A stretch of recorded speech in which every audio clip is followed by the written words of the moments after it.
ପାର୍ବନ୍ୟ ଋତୁ ମା ଜଗତ ଜନନୀଙ୍କ ପବିତ୍ର ପାର୍ବନ୍ୟ ପର୍ବ ନବଦିନାତ୍ମକ ଦଶହରା ସହ ନବରାତ୍ର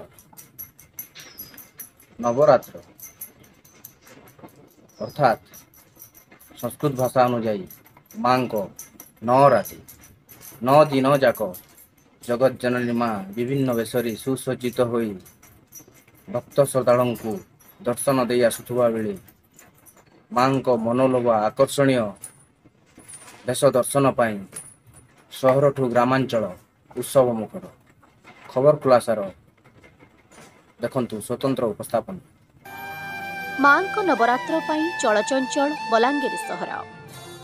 ସାରା ବିଶ୍ୱରେ ଆମ ଭାରତ ହିଁ ଏକମାତ୍ର ଦେଶ ଯାହାର ଧାର୍ମିକ ଓ ସାମାଜିକ ଇତିହାସ ବିଭିନ୍ନ ଧାର୍ମିକ ଉତ୍ସବ ପର୍ବପର୍ବାଣୀ ତଥା ପୌରାଣିକ ଗାଥାଗୁଡ଼ିକର ଗୌରବ ଗାରିମାରେ ପରିପୂର୍ଣ୍ଣ।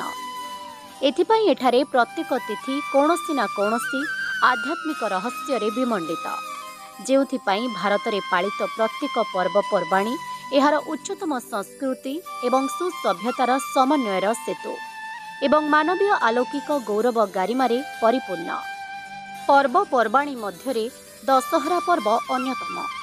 ମା ଜଗଜ୍ଜନନୀ ଦୁର୍ଗାଙ୍କ ପୂଜା, ଯାହା ତା ଆଗରୁ ନବରାତ୍ରି ପୂଜା ମା ପାଇଥାନ୍ତି। ନବରାତ୍ରି ଏକ ହିନ୍ଦୁ ପର୍ବ ଅଟେ। ସଂସ୍କୃତ ଭାଷା ଅନୁଯାୟୀ ଏହାର ଅର୍ଥ 9 ରାତି। ଜଗଜ୍ଜନନୀ ମାଙ୍କ ଏହି 9ଟି ରୂପ ପୂଜା ପାଇଥାନ୍ତି। 10ତମ ଦିନକୁ ଦଶହରା କୁହାଯାଏ। ମାଙ୍କ ନବରାତ୍ରିର 9ଟି ରାତିରେ ଦେବୀ ଲକ୍ଷ୍ମୀ, ସରସ୍ୱତୀ ଏବଂ ଦେବୀ ଦୁର୍ଗାଙ୍କ 9ଟି ରୂପ ପୂଜା ପାଇଥାନ୍ତି, ଯାହାକୁ ନବଦୁର୍ଗା ମଧ୍ୟ କୁହାଯାଏ। ଏହି ପର୍ବ ତଥା ଉତ୍ସବ ସାରା ଭାରତରେ ପାଳନ ହେଉଥିବା ବେଳେ ସମାନ ଭାବରେ ବଲାଙ୍ଗୀର ସହରରେ ବହୁ ଆଡମ୍ବର ସହ ଧୁମଧାମରେ ପାଳନ କରାଯାଉଛି। ତେବେ ମାଙ୍କ ପୀଠ ସମଲେଶ୍ୱରୀ ମନ୍ଦିର, ମାଙ୍କ ଦୁର୍ଗା ମନ୍ଦିର, ପାଟଣେଶ୍ୱରୀ ମନ୍ଦିର ସହ ବଲାଙ୍ଗୀର ସହରର ବିଭିନ୍ନ ମେଢ଼, ରୁଗୁଡ଼ିପଡ଼ା, ଏଲ୍ଏସ୍ ଲାଇନ୍, ଟିକ୍ରାପଡ଼ା, ଶାନ୍ତିପଡ଼ା, ଗାନ୍ଧୀନଗର ପଡ଼ା ଆଦିମାନଙ୍କରେ ମା ରୀତିନୀତି ପ୍ରଥା ପରମ୍ପରା ଅନୁଯାୟୀ ନବରାତ୍ରି ପୂଜାର୍ଚ୍ଚନା ପାଉଛନ୍ତି।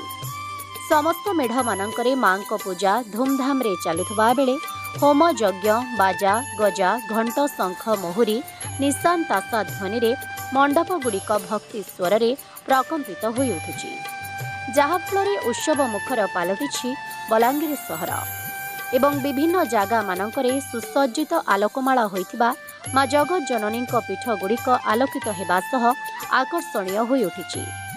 ତେବେ ଏହି ଉତ୍ସବ ତଥା ମାଙ୍କ ନବରାତ୍ରି ପର୍ବକୁ ନେଇ ସାରା ସହର ଉତ୍ସବ ମୁଖର ରହିଛି।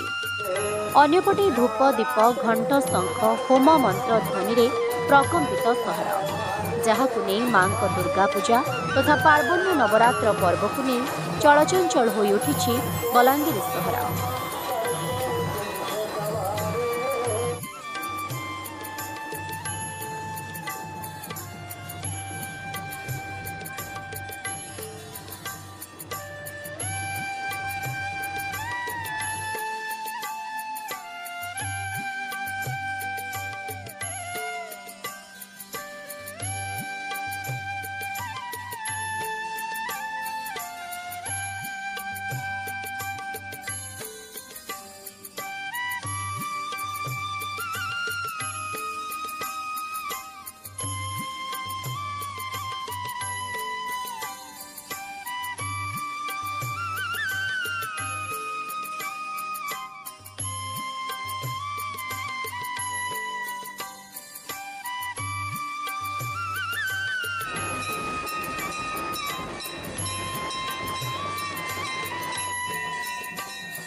ବଲାଙ୍ଗୀରରୁ ସୁଶାନ୍ତ କୁମାର ଠାକୁର, ଖବର ଖୁଲାସା।